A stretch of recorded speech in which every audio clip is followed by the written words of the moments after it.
Rajahuli BS Yediyurappa ಕುಟುಂಬಕ್ಕೆ ಮತ್ತೊಂದು ಆಘಾತ.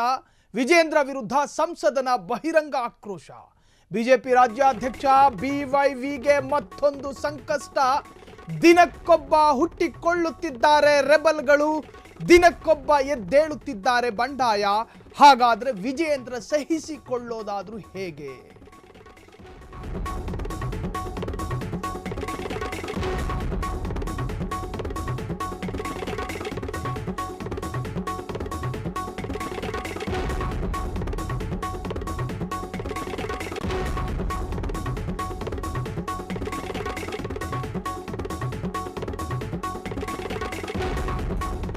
ಬಿಜೆಪಿ ರಾಜ್ಯಾಧ್ಯಕ್ಷ ಬಿವೈ ವಿಜಯೇಂದ್ರರ ಸುತ್ತಲೂ ಶತ್ರುಗಳು ಹುಟ್ಟಿಕೊಳ್ತಾ ಇದ್ದಾರಾ?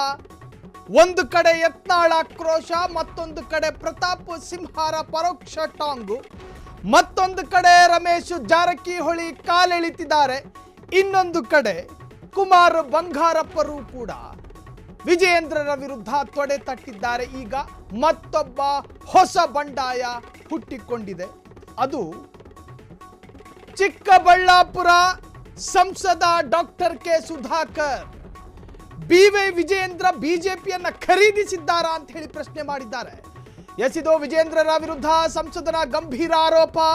ಬಿಜೆಪಿ ರಾಜ್ಯಾಧ್ಯಕ್ಷ ಬಿವೈ ವಿಜೇಂದ್ರಗೆ ಮತ್ತೊಂದು ಸಂಕಷ್ಟ ಎದುರಾಗಿದೆ. ಬಿಜೆಪಿ ವಿಜೇಂದ್ರರ ಸ್ವಂತ ಆಸ್ತಿನ ಬಿಜೆಪಿನೇನು ಗುತ್ತಿಗೆ ಪಡ್ಕೊಂಡಿದ್ದಾರ ವಿಜೇಂದ್ರ ಅಂತ ಕೇಳಿದ್ರು. ವಿಜೇಂದ್ರ ವಿರುದ್ಧ ತೊಡೆ ತಟ್ಟಿದ ಡಾಕ್ಟರ್ ಕೆ ಸುಧಾಕರ್ ಗುರುತರ ಆರೋಪವನ್ನ ಮಾಡ್ತಿದ್ದಾರೆ. ಬಿಜೆಪಿಯನ್ನ ವಿಜೇಂದ್ರ ಗುತ್ತಿಗೆ ಪಡೆದಿದ್ದಾರಾ ಎಂದು ಆಕ್ರೋಶವನ್ನ ವ್ಯಕ್ತಪಡಿಸಿರುವಂತಹದ್ದು. ರಾಜಾಹುಲಿ ಕುಟುಂಬಕ್ಕೆ ಮತ್ತೊಂದು ಆಘಾತ. ಬಿವೈ ವಿಜೇಂದ್ರ ನಿರೀಕ್ಷೆ ಮಾಡದ ಮಟ್ಟಿಗೆ ಆಕ್ರೋಶಗಳು ವ್ಯಕ್ತವಾಗ್ತಾ ಇದೆ. ಚಿಕ್ಕಬಳ್ಳಾಪುರ ಸಂಸದ ಅಂದ್ರೆ ಲೋಕಸಭಾ ಸದಸ್ಯ ಗಂಭೀರ ಗುರುತರವಾದಂತಹ ಆರೋಪವನ್ನ ಮಾಡಿದ್ದಾರೆ. ವಿಜೇಂದ್ರ ಎಲ್ಲೋ ಒಂದು ಕಡೆ ಯತ್ನಾಳ್ ರವರನ್ನೇ ಎದುರಿಸೋದಕ್ಕೆ ಸಾಧ್ಯ ಆಗಲಿಲ್ಲ ಅಂತ ಹೇಳಿ ಬಿಜೆಪಿ ನಾಯಕರೇ ಒಪ್ಕೊಂಡ್ರು. ಯಾವಾಗ ವಿಜೇಂದ್ರ ರಾಜ್ಯಾಧ್ಯಕ್ಷರಾಗಿ ಪಟ್ಟವನ್ನ ಏರಿದ್ರು, ಅದಾದ ನಂತರದ ದಿನಗಳಲ್ಲೆಲ್ಲ ಶತ್ರುಗಳು ಹುಟ್ಕೊಂಡ್ರು. ರಾಜ್ಯದ ಯಾವುದೇ ದಿಕ್ಕಲ್ಲೂ ಕೂಡ ಸಂಚರಿಸೋದಕ್ಕೆ ಸಾಧ್ಯ ಆಗದ ರೀತಿಯಲ್ಲಿ ನಾನು ಮಾಡ್ತೀನಿ ಅಂತ ರಮೇಶ್ ಜಾರಕಿಹೊಳಿ ನೇರವಾದಂತಹ ಸವಾಲೊಡ್ಡಿದ್ರು. ಎಲ್ಲರೂ ಸೇರಿ ಬಿವೈ ವಿಜೇಂದ್ರರನ್ನ ಕೆಳಗಿಳಿಸ್ತಾರೆ ಅನ್ನೋ ಅಷ್ಟರಲ್ಲಿ ಡಾಕ್ಟರ್ ಕೆ ಸುಧಾಕರ್ ಇಷ್ಟು ದಿನ ಸುಮ್ಮನಿದ್ದವರು ಇವತ್ತು ಏಕಾಏಕಿ ಪತ್ರಿಕಾಗೋಷ್ಠಿಯಲ್ಲಿ ತನ್ನ ಹೇಳಿಕೆಯ ಉದ್ದಕ್ಕೂ ಕೂಡ ಬಿವೈ ವಿಜೇಂದ್ರರ ವಿರುದ್ಧ ಕತ್ತಿ ಮಸಿಯುವಂತಹ ಹರಿತವಾದಂತಹ ಮಾತುಗಳನ್ನೇ ಆಡಿದ್ರು. ಬಿವೈ ವಿಜೇಂದ್ರ ಬಿಜೆಪಿಯನ್ನ ಗುತ್ತಿಗೆ ಪಡ್ಕೊಂಡಿದ್ದಾರ? ಬಿವೈ ವಿಜೇಂದ್ರ ಬಿಜೆಪಿಯನ್ನೇನು ಖರೀದಿ ಮಾಡಿದ್ದಾರ? ತಾನು ನಡೆದಿದ್ದೇ ಹಾದಿ, ತಾನು ಹೇಳಿದ್ದೇ ವೇದವಾಕ್ಯವಾಗುತ್ತಾ? ಡಾಕ್ಟರ್ ಕೆ ಸುಧಾಕರ್ ಗುಡುಗಿರುವಂತಹದ್ದು. ಬಿವೈ ವಿಜೇಂದ್ರ ವಿರುದ್ಧ ಡಾಕ್ಟರ್ ಕೆ ಸುಧಾಕರ್ ಗುಡುಗಿದ್ದಾರೆ. ಮತ್ತೊಂದು ಗಂಭೀರ ಆರೋಪ ಮಾಡಿದ್ದಾರೆ. ಹಾಗಾದ್ರೆ ಅದೇನದು ಆರೋಪ? Yes, doctor K Sudhakar BY ವಿಜೇಂದ್ರರ ವಿರುದ್ಧ ಗುರುತರ ಆರೋಪ. ಈ ಬಗ್ಗೆ ಬ್ರೇಕಿಂಗ್ ಲಭ್ಯವಾಗ್ತಾ ಇದೆ. ವಿಜಿ ವಿರುದ್ಧ ಡಾಕ್ಟರ್ ಕೆ ಸುಧಾಕರ್ ಗಂಭೀರ ಆರೋಪ. ಅಸೆಂಬ್ಲಿ ಎಲೆಕ್ಷನ್ ಸೋಲಿಗೆ ವಿಜಿನೇ ಕಾರಣ ಎಂದ ಸುಧಾಕರ್. ಬಿಜೆಪಿ ಬಣ ಬಡಿತಾಟಕ್ಕೆ ಮತ್ತೊಬ್ಬ ರೆಬಲ್ ಎಂಟ್ರಿ ಆಗಿದ್ದಾರೆ. ಯತ್ನಾಳ್ ಬಣಕ್ಕೆ ಸೇರ್ಕಂಡ್ರ ವಿಜೇಂದ್ರ ವಿರುದ್ಧ ಸಂಸದನ ಬಹಿರಂಗ ಆಕ್ರೋಶ. ಹಾಗಾದ್ರೆ ವಿಜೇಂದ್ರರ ವಿರುದ್ಧ ತೊಡೆ ತಟ್ಟಿದ್ರ? ನನ್ನನ್ನ ರಾಜಕೀಯವಾಗಿ ಮುಗಿಸಲು ವಿಜೇಂದ್ರ ಹುನ್ನಾರ ಮಾಡ್ಕೊಂಡಿದ್ರು. ಬಿಜೆಪಿ ವಿಜೇಂದ್ರರ ಸ್ವಂತ ಆಸ್ತಿನ ಅಂತೇಳಿ ಕಡ್ಡಿ ಮುರಿದಂಗೆ ಪ್ರಶ್ನೆ ಮಾಡಿದ್ದಾರೆ. ಚಿಕ್ಕಬಳ್ಳಾಪುರ ಬಿಜೆಪಿ ಸಂಸದನ ಆರೋಪ ಇದು. ಅಸೆಂಬ್ಲಿ ಎಲೆಕ್ಷನ್ ಸೋಲಿಗೆ ವಿಜಿನೇ ಕಾರಣ. ನೋಡಿ, ಡಾಕ್ಟರ್ ಕೆ ಸುಧಾಕರ್ ಈ ಬಾರಿಯ ಲೋಕಸಭಾ ಚುನಾವಣೆಯಲ್ಲಿ ಯಾವ ಕಾಲಕ್ಕೂ ಗೆಲ್ಲೋದಿಲ್ಲ ಅಂತ ಹೇಳಲಾಗ್ತಾ ಇತ್ತು. ಅಷ್ಟೇ ಯಾಕೆ, ರಾಜಕೀಯ ವಿಶ್ಲೇಷಕರು ಅದೆಷ್ಟೋ ಜನ ಅಭಿಪ್ರಾಯ ವ್ಯಕ್ತಪಡಿಸಿದ್ರು.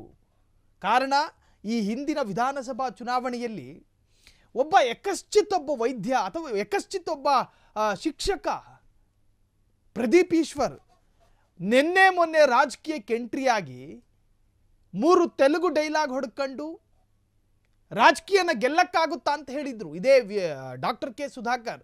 ಈಶ್ವರಪ್ಪ ಅಸೆಂಬ್ಲಿ ಎಲೆಕ್ಷನ್ನಲ್ಲಿ ವಿನ್ ಆದರೆ ಅರ್ಧ ಮೀಸೆನೇ ತೆಗಿತೀನಿ ಅಂದಿದ್ರು doctor K Sudhakar.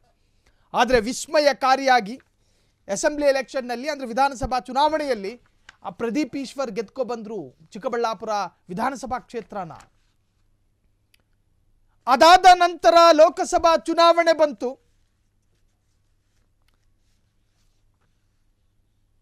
Doctor K Sudhakar ವಿರುದ್ಧ ಕಾಂಗ್ರೆಸ್ಸಿಗರು ಯಾವ ಕ್ಯಾಂಡಿಡೇಟ್ ಅನ್ನ ನಿಲ್ಲಿಸಬಹುದು ಎನ್ನುವಂತಹ ಸಣ್ಣ ಸೂಕ್ಷ್ಮವಾದ ಸುಳಿವು ಕೂಡ ಡಾಕ್ಟರ್ ಕೆ ಸುಧಾಕರ್ಗೆ ಇರಲಿಲ್ಲ. ರಾಮಯ್ಯರ ಕುಟುಂಬದ ಕುಡಿ ನನ್ನ ವಿರುದ್ಧ ನಿಲ್ಲಬಹುದು ಅಂತ ಅನ್ಕೊಂಡಿದ್ದಂತಹ ಸುಧಾಕರ್ಗೆ ಲೋಕಸಭಾ ಚುನಾವಣೆಯಲ್ಲೂ ಕೂಡ ಢವಢವ ಶುರುವಾಗಿತ್ತು. ವಿಧಾನಸಭಾ ಚುನಾವಣೆಯಲ್ಲಿ ಅಟ್ಟರ್ ಫ್ಲಾಪ್ ಆಗಿದ್ದಂತಹ ಕೆ ಸುಧಾಕರ್ ಯಾವ ಕಾಲಕ್ಕೂ MP ಎಲೆಕ್ಷನ್ನಲ್ಲಿ ವಿನ್ ಆಗೋದಿಲ್ಲ ಅಂತೇಳಿ ಬಿಜೆಪಿಯ ರಾಜಕೀಯ ವಿಶ್ಲೇಷಕರೇ ಭವಿಷ್ಯ ನುಡಿದಿದ್ರು. ಆದರೆ ಅಚಾನಕ್ಕಾಗಿ ಡಾಕ್ಟರ್ ಕೆ ಸುಧಾಕರ್ ಗೆದ್ಕೊ ಬಂದ್ರು. ಆದರೆ ಈಗ ಮಾಡ್ತಾ ಇರುವಂಥ ಆರೋಪ ಏನು ಗೊತ್ತಾ? ಇವತ್ತು ತರಾತುರಿಯಲ್ಲಿ ಪ್ರೆಸ್ ಮೀಟನ್ನು ಕರೆದಿದ್ದಾರೆ. ಅವ್ರು ಏನು ಮಾತನಾಡಿದ್ದಾರೆ ಅನ್ನುವಂಥದ್ದನ್ನು ತೋರಿಸ್ತೀವಿ. ಅದಕ್ಕೂ ಮುನ್ನ ಈ ಗುರುತರ ಆರೋಪ ಏನು ಮಾಡಿದ್ರು? ಕಳೆದ ಲೋಕಸಭಾ ಚುನಾವಣೆಗೂ ಮುನ್ನ ಬಂದ ವಿಧಾನಸಭಾ ಚುನಾವಣೆಯಲ್ಲಿ ಚಿಕ್ಕಬಳ್ಳಾಪುರದ ಒಂದು ತಾಲೂಕಿನಲ್ಲಿ ನನ್ನನ್ನು ಸೋಲಿಸೋದಕ್ಕೆ ಇದೇ ಬಿಜೆಪಿಯ ಸ್ಟೇಟ್ ಪ್ರೆಸಿಡೆಂಟು ವಿಜೇಂದ್ರ ಹುನ್ನಾರ ಮಾಡಿದ್ರು. ರಾಜಾಹುಲಿ ಕುಟುಂಬ ಅಂದರೆ BS ಯಡಿಯೂರಪ್ಪರ ಕುಟುಂಬ ಬಿಜೆಪಿನೇನು ಗುತ್ತಿಗೆ ಪಡ್ಕೊಂಡಿದ್ದಾರಾ?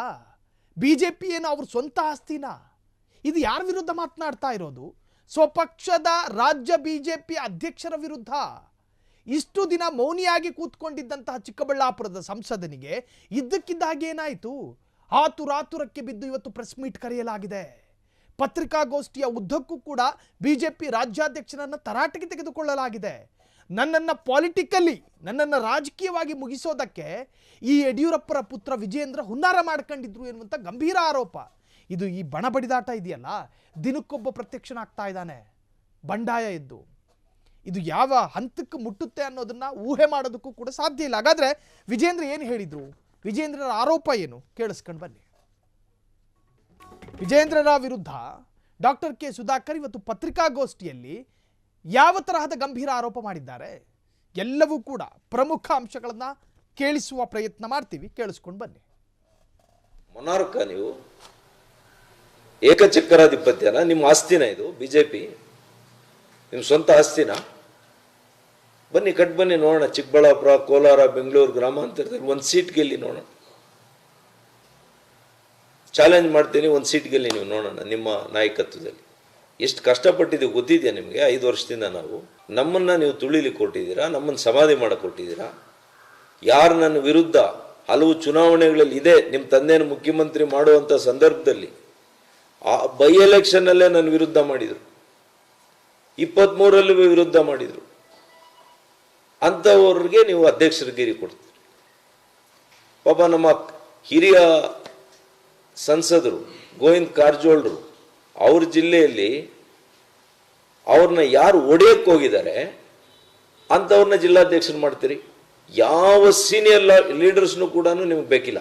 ಎಲ್ಲರನ್ನೂ ಕೂಡ ಸಮಾಧಿ ಮಾಡಕ್ಕೆ ಕೊಟ್ಟಿದ್ದೀರಿ.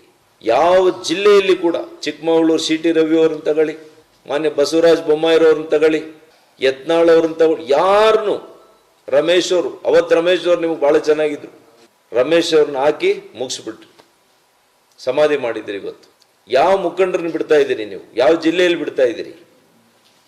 ನನಗೂ ಕೂಡ ಸಮಾಧಾನದ ಒಂದು ಇದು ಮುಗಿದೋಯ್ತು. ಈಗ ಇನ್ನು ಯುದ್ಧ.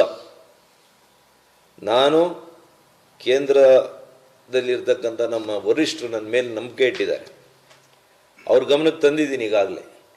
ಇದರ ಹೊರತಾಗಿಯೂ ಕೂಡ ಇವತ್ತು ಅನೌನ್ಸ್ ಮಾಡಿದ್ದಾರೆ. ನಮ್ಮ ಮುಖಂಡರುಗಳಿಗೆ, ನನ್ನ ಸಹಚರರಿಗೆ ನಾನೇನು ಉತ್ತರ ಕೊಡಬೇಕು? ಇವರೊಬ್ಬ MP ಆಗಿ ಒಂದು ಜಿಲ್ಲಾಧ್ಯಕ್ಷರು ಮಾಡ್ಸೋಕ್ಕಾಗಲ್ಲ ಅಂದರೆ ನಾವು ಹೇಗೆ ರಾಜಕಾರಣ ಮಾಡಬೇಕು? ನನ್ನನ್ನು ನಂಬಿ ಯಾರು ಬರ್ತಾರೆ ಬಿಜೆಪಿಗೆ ನಾಳೆ ದಿವಸ? ನೀವು ಯಾರ್ಯಾರು ನಂಬ್ಕೊಂಡು ಏನೇನು ಮಾಡ್ತಾ ಇದ್ರಿ ಗೊತ್ತಿದೆ ನನಗೆ. ಇವರೆಲ್ಲ ರಿಯಲ್ ಎಸ್ಟೇಟಲ್ಲಿ ನಿಮ್ಗೆ 4 ರೂಪಾಯಿ ದುಡ್ಡು ತಂದು ಕೊಡ್ಬೋದು ಅಷ್ಟೇ. ರಾಜಕಾರಣ ಮಾಡೋಕ್ಕಾಗಲ್ಲ ಇವ್ರ ಕಡೆಯಿಂದ. ಇವ್ರ ಕೈಯಿಂದ ಯಾವತ್ತೂ ಒಂದು MLA ಸೀಟ್ ಗೆಲ್ಲಕ್ಕಾಗಲ್ಲ. ತಮ್ಮದ ನಾಯಕತ್ವದಲ್ಲಿ MP ಎಲೆಕ್ಷನ್ ಏನಾಯ್ತು? ಉತ್ತರ ಕರ್ನಾಟಕ ಮಾಸಾಗಿ ನಿಮ್ಮನ್ನು ಫಾಲೋ ಮಾಡ್ತಾರೆ ಅಂತ ನೀವು ಹೇಳ್ಕೊಳ್ತೀರಲ್ಲ, ಏನಾಯ್ತು? ಬೀದರಲ್ಲಿ, ಕಲಬುರಗಿಯಲ್ಲಿ ಏನಾಯ್ತು? ಬೆಳಗಾಮಲ್ಲಿ ಏನಾಯ್ತು? ಪತ್ಯ ಇದ್ದಂಗೆ ಪಕ್ಷ ಅಂತಂದ್ರೆ 4 ಜನ ಸೇರಿ ಕಟ್ಟದ ಪಕ್ಷ. ಇವತ್ತು ನಂದೇ ನಡೆಯುತ್ತೆ ಅಂತೇಳಿ ನನ್ನ ಹಿಂದೆ ಮುಂದೆ ಯಾರು ಓಡಾಡ್ತಾರೆ ಅಂಥವ್ರು ಮಾತ್ರ ಎಸ್ ಬಾಸ್ ಅನ್ನೋರು ಬೇಕು, ಜಿ ಹುಜೂರ್ ಅನ್ನೋರು ಬೇಕು. ಅಂಥವರನ್ನ ನೀವು ಅಧ್ಯಕ್ಷರುಗಳ ನೇಮಕ ಮಾಡ್ಕೊಳ್ಳೋದು, ನಿಮಗೆ ಬೇಕಾದಂಥ ರಾಜ್ಯದ ಕಾರ್ಯದರ್ಶಿಗಳು ಮಾಡ್ಕೊಳ್ಳೋದು, ಪ್ರಧಾನ ಕಾರ್ಯದರ್ಶಿಗಳು ಮಾಡ್ಕೊಳ್ಳೋದು, ಉಪಾಧ್ಯಕ್ಷರುಗಳ ನೇಮಕ ಮಾಡೋದು, ಇದು ನಾನು ನಮ್ಮ ರಾಷ್ಟ್ರೀಯ ಸ್ವಯಂ ಸಂಘದ ಮುಖ್ಯಸ್ಥರಿಗೆ ಹಲವು ಬಾರಿ ನಾನು ಈಗಾಗಲೇ, ನಾನು ಯಾಕೆಂದರೆ ಯಾವಾಗಲೂ ನೀವು ಗಮನಿಸಿರ್ಬೋದು, ಎಷ್ಟೇ ನೋವಾಗಿದ್ರು ನನಗೆ, ನಾನೆಂದೂ ಕೂಡ ಮಾಧ್ಯಮದ ಮುಂದೆ ಬಂದು ಪಕ್ಷದ ವಿಚಾರಗಳನ್ನು ನಾನು ಹಂಚ್ಕೊಂಡಿಲ್ಲ. ಹಂಚ್ಕೊಳ್ಳೋ ಅಂಥ ಮನಸ್ಥಿತಿ ಕೂಡ ನಂದಲ್ಲ. ಆ ದಾರಿಯನ್ನು ನಾನು ಯಾವತ್ತೂ ಕೂಡ ಆಯ್ಕೆ ಮಾಡ್ಕೊಳ್ಳಲ್ಲ. ಆದರೆ ಇವತ್ತು ಯಾವ ವ್ಯಕ್ತಿಯನ್ನ, ಯಾರನ್ನ ಮುಖ್ಯಮಂತ್ರಿ ಮಾಡಬೇಕು ಅಂತೇಳಿ ನನ್ನ ಇಡೀ ರಾಜಕೀಯದ ಬದುಕನ್ನೇ ನಾನು ಪಣಕ್ಕಿಟ್ಟು ಬಂದಿರುವಂಥ ವ್ಯಕ್ತಿಯನ್ನ ಇವತ್ತು ರಾಜಕೀಯ ಸಮಾಧಿ ಮಾಡಬೇಕು ಅಂತ ಹೊರಟಿದ್ದಾರಲ್ಲ ಇವತ್ತಿನ ರಾಜ್ಯಾಧ್ಯಕ್ಷರು ಮಿಸ್ಟರ್ BY ವಿಜಯೇಂದ್ರರವರು, ಇವರು ಧೋರಣೆ ಬಹಳಷ್ಟು ಮುಖಂಡರುಗಳಿಗೆ ಈ ರಾಜ್ಯದಲ್ಲಿ ನೋವನ್ನು ತಂದಿದೆ. ಇವರು ಖಂಡಿತವಾಗಿಯೂ ಕೂಡ ಇವರು ಇದೇ ದಾರಿಯಲ್ಲಿ, ನಮ್ಮ ಕೇಂದ್ರದ ನಾಯಕರು ಇವರಿಗೆ ಏನು ಸ್ವಾತಂತ್ರ್ಯ ಕೊಟ್ಟಿದ್ದಾರೆ ಗೊತ್ತಿಲ್ಲ, ಆದರೆ ಯಾರನ್ನೂ ಒಂದು ವಿಶ್ವಾಸಕ್ಕೆ ತೆಗೆದುಕೊಳ್ಳುವಂಥ ಒಂದು ಗುಣ ಇವರಲ್ಲಿಲ್ಲ. ಇವರು ಈಗಾಗಲೇ ಮುಖ್ಯಮಂತ್ರಿನೂ ಆಗಿದ್ದಾರೆ ಅಥವಾ ಮುಖ್ಯಮಂತ್ರಿಗೆ ಮೇಲಿದ್ದಾರೋ ನನಗೆ ಗೊತ್ತಿಲ್ಲ. ಇವರ ಕಾರ್ಯವೈಖರಿ, ಇವರ ಒಂದು ಅಹಂಕಾರ, ಇವರ ಒಂದು ದರ್ಪ ಇರ್ಬೋದು. ಅವ್ರ ಹತ್ರ ಸಾವಿರಾರು ಕೋಟಿ ಇದೆಯೋ ಏನೋ ಗೊತ್ತಿಲ್ಲ ನನಗೆ. ಆದರೆ ಒಬ್ಬ ರಾಜಕಾರಣಿ, ಒಬ್ಬ ರಾಜ್ಯಾಧ್ಯಕ್ಷ, ಇವತ್ತು ನಾನು MP ಆಗಿದ್ದೇನೆ. 8 ಕ್ಷೇತ್ರಗಳು ಬರಪೀಡಿತ, ಒಂದು ಇವತ್ತು ಯಾವ ರೀತಿ ಬರಪೀಡಿತ ಇದೆ ಆ ರೀತಿಯಲ್ಲಿ BJPಗೆ ಬರ ಅಲ್ಲಿ. ಅಂಥ ಕಡೆ ನಾನು ಕಾಂಗ್ರೆಸ್ ಸರ್ಕಾರ ಇರುವಂಥ ಕಾಲದಲ್ಲಿ, ಪ್ರತಿಕೂಲ ಹವಾಮಾನ ಇದ್ದಂಥ, ರಾಜಕೀಯ ಹವಾಮಾನ ಇದ್ದಂಥ ಕಾಲದಲ್ಲಿ ನಾನು ಇಷ್ಟು ಮತಗಳಲ್ಲಿ ಗೆದ್ದಿದ್ದೇನೆ. ಇವರೆಲ್ಲ ಹಿಂಬಾಲಕರು ಸೋಲಿಸಬೇಕು ಡಾಕ್ಟರ್ನ ಅಂತೇಳಿ ಟಿಕೆಟಿಂದ ಹಿಡಿದು ಚುನಾವಣೆಯಲ್ಲಿ ಏನೇ ಮಾಡಿ ಸೋಲಿಸಬೇಕು ಅಂತ ಸಿಟ್ಟಿಂಗ್ MLAs ಇವರ ಹಿಂಬಾಲಕರು. ಅವ್ರು ತಗೊಂಡಿರೋದಕ್ಕಿಂತ ಜಾಸ್ತಿ ತಗೊಂಡೆ, ಅದು ಬೇರೆ ವಿಚಾರ. ಅದು ನಮ್ಮ ರಾಜಕೀಯ, ಒಂದು ನಮ್ಮ ಅನುಭವ, ನಮ್ಮ ಮೇಲೆ ಪ್ರೀತಿ ಇಟ್ಟಿರ್ತಕ್ಕಂಥ ನಮ್ಮ ಜನತೆ, ಭಗವಂತನ ಆಶೀರ್ವಾದ, ಇದರಿಂದ ಅದೇ. ಹಾಗಾಗಿ ಇವತ್ತು ಸೌಜನ್ಯಕ್ಕೆ ಕೂಡ ಅವ್ರು ನನ್ನ ಜೊತೆ ಚರ್ಚೆ ಮಾಡಿಲ್ಲ ಇಲ್ಲಿವರೆಗೂ. ನಾನೇ ಅವರಿಗೆ ಫೋನ್ ಮಾಡಿದ್ದೇನೆ ಕಳೆದ 10 ದಿವಸದಲ್ಲಿ. ಫೋನ್ ರೆಸ್ಪಾಂಡ್ ಮಾಡಲ್ಲ, ಮೆಸೇಜ್ಗೆ ಉತ್ತರ ಕೊಡಲ್ಲ. 2 ಸಲ ಅಪಾಯಿಂಟ್ಮೆಂಟ್ ನಿಗದಿ ಮಾಡಿದರು, ಮತ್ತೆ ಅಪಾಯಿಂಟ್ಮೆಂಟ್ ಮುಂದಕ್ಕೆ ಹಾಕಿದರು.